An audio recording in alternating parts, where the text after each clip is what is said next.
અમદાવાદમાં જાહેરમાં થૂંકનાર લોકોની હવે ખેર નહીં રહે, કારણ કે શહેરને વધુ સ્વચ્છ બનાવવા માટે મહાનગરપાલિકાએ મહત્વનો નિર્ણય કર્યો છે। શહેરમાં મુખ્ય જંકશનો કે પછી જેના પર સીસીટીવી કેમેરા છે તેની મદદથી હવે જાહેરમાં થૂંકનાર લોકો સામે નજર રાખી શકાશે।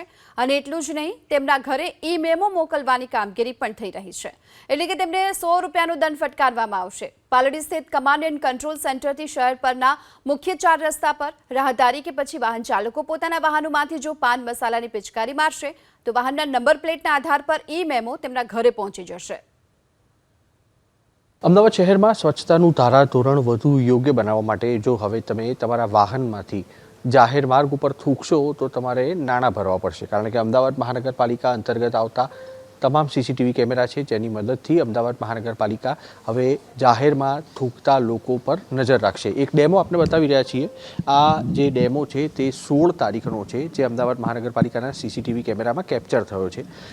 16 તારીખે શાહ આલમ વિસ્તારનો આ વિડીયો છે, રાત્રે 8:30 કલાકનો, જ્યાં ગાડીમાં બેઠેલા વ્યક્તિ પોતાની ગાડીમાંથી બહાર પિચકારી મારે છે અને આ આખી ઘટના છે તે સીસીટીવી કેમેરામાં રેકોર્ડ થઈ જાય છે। જે બાદ અમદાવાદ મહાનગરપાલિકા તેની જે નંબર પ્લેટ છે તેના આધારે તેનો નંબર ડિટેક્ટ કરી અને તેના ઘર પર મેમો મોકલશે। મેમોમાં તે બાબતનો સ્પષ્ટ ઉલ્લેખ કરવામાં આવે છે ફોટો સાથે, કે જાહેર રોડ ઉપર તમે થૂંક્યા હતા, જેના કારણે તમારે હવે મેમો ભરવો પડશે। અમદાવાદ શહેરમાં પ્રથમ વખત આ પ્રોજેક્ટ થોડાક વર્ષો પહેલાં અમલમાં મૂકવામાં આવ્યો હતો, જે હવે ફરી એક વખત અમદાવાદમાં મૂકવામાં આવ્યો છે। જે દ્રશ્યો આપ જોઈ રહ્યા છો તે છે ઈ-મેમોનો, જે સોલિડ વેસ્ટ વિભાગ તરફથી જેની વસૂલાત કરવામાં આવે છે। અને હાલના તબક્કે અમદાવાદ મહાનગરપાલિકાએ આ મેમોની રકમ છે તે 100 રૂપિયા અને 200 રૂપિયા જેટલી રાખી છે।